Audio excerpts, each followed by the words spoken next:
sọ níbi mo máa gbé fídíò kan wọlé lẹ́yìn eléyìí. tó ẹ̀yin èèyàn wa ẹ kú dédé ìwòyí ṣé ẹ ti ṣetán láti wo fídíò tí Lizzy Anjorin ṣe níbí báyìí tí ẹ bá ti ṣetán ẹ farabalẹ̀ kí ẹ ṣe sùúrù nítorí wípé a ó sì máa play fídíò yìí fún yín ṣùgbọ́n kí a tó tẹ̀síwájú kí ni ohun tí ẹ̀yin lérò pé ó ṣẹlẹ̀ lórí ọ̀rọ̀ Lizzy àti Fọlá yìí nítorí ọ̀rọ̀ yìí ó le gan ni o ọ̀rọ̀ yìí ó kọjá bí ẹ̀yin èèyàn ti rò gan ni kí ni ohun tí ẹ̀yin èèyàn wá rò pé ó ṣẹlẹ̀ nídìí ọ̀rọ̀ yìí kí ni ohun tí ẹ̀yin èèyàn wá rò pé yóò wà nídìí ọ̀rọ̀ yìí ẹ̀yin èèyàn wa ẹ wá nǹkan fìdílé tàbí kí ẹ fìdílé nǹkan kí ẹ bá wa gbọ́ ohun tí Lizzy Anjorin sọ nínú fídíò yìí ọ̀rọ̀ pọ̀ gan nínú ìwé kọ́bọ̀ fídíò yìí ẹ̀yin èèyàn wa ṣé ẹ ti ṣe tán nítorí báyìí ó ti yá láti wo fídíò náà. tó fi lè mú tó ní pé kí n búra pé ọkùnrin èmi ò ní gun orí mi tí máa parọ́ àlùkùránì pé òun lálàá níjọ́ náà lọ́hùn lálàá. ẹ má gbàgbé pé Fọlá ò fi àlùkùránì búra pé Mr. Lawal ló ní àwọn ọmọ owó òun nígbà tí Fọlá wá sunkún lórí cyberspace níbí Fọlá ò fi àlùkùránì búra o kí òun àti àdótòṣì kí wọ́n tó wá parọ́ mọ́ mi máa fi mi tọrọ bára ṣùgbọ́n ẹ wo Fọlá ẹ wo fídíò yìí bí ìròbó máa ń bẹ ẹ̀sùn ẹ wo fídíò yìí tó bá ń bẹ ẹ̀sùn òní lè máa jáde láàárọ̀ lọ́sàn tó máa jáde tó béèrè ẹbí Fọlá ṣe gbé Quran ẹ wo tábà wà ń lé kò kí Ọlọ́run bá ń gbọ́ kò kí ń fi mí lẹ̀ ìṣẹ́jú gbàgbàgbà ni mi fẹ́ máa tó fi lè mú tó ní pé kí n búra pé ọkùnrin èmi ò ní gun orí mi tí máa parọ́ àlùkùránì pé òun lálàá níjọ́ náà lọ́hùn lálàá pé ọkùnrin mi mo bọ́ra sí òfin. kí lẹ rí tí Fọlá gbé wáyé ǹjẹ́ Fọlá ti fi ọjọ́ kan gbé àlùkùránì wá rí pé Mr. Lawal ló ní ọmọ ǹjẹ́ Fọlá ti fi ọjọ́ kan gbé àlùkùránì pé Lizzy Anjorin ló gba Mr. Lawal lọ́wọ́ òun àbí ló da àárín òun àti Mr. Lawal rú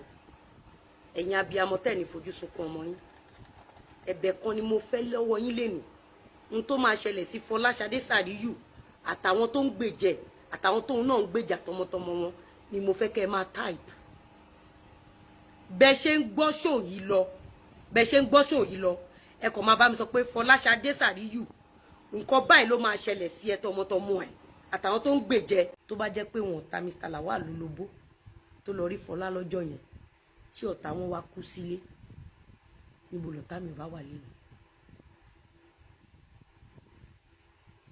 Mohbad lọ sí Kòròdú ó padà kú sílé ní Kòròdú yẹn wọ́n fi nǹkan gbá ọmọ yẹn lọ́tún lósì ní Kòròdú yẹn àwọn kan náà fògùn gbà ni wọ́n ló bọ́lẹ̀ ó bínú ó fọwọ́ gbá gbogbo script tí Gistlover fẹ́ ká believe lórí ikú Mohbad ò sí láyé lénìí láti sọ ikú tó pa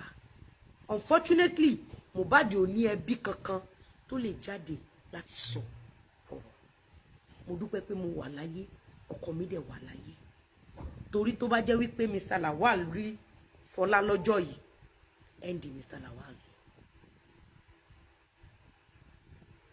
ẹni tó ta Mr. Lawal lólobó ibi tó ń lọ yẹn ẹ̀ndì ìrìn àjò ẹni padà sílé ẹ jẹ́ ká sọ pé irọ́ lẹ́ni yẹn ń pa kí ló dé tí Fọlá tó fi ń record tí n bá parọ́ fúnra yín lè máa confam iye kámẹ́rà tí Fọlá kó sára and the only thing tó lè mú ẹ kó adúrú kámẹ́rà yẹn sára òun ni wípé àdótòṣì ó kó kámẹ́rà lé lọ́wọ́ kó record last moment ọ̀tá Mr. Lawal so that tán bá bẹ̀ sí ní drag òkú ọ̀tá Mr. Lawal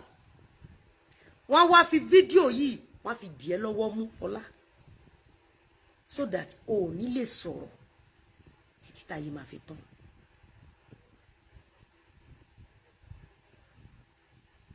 ẹ wo bí àdótòṣì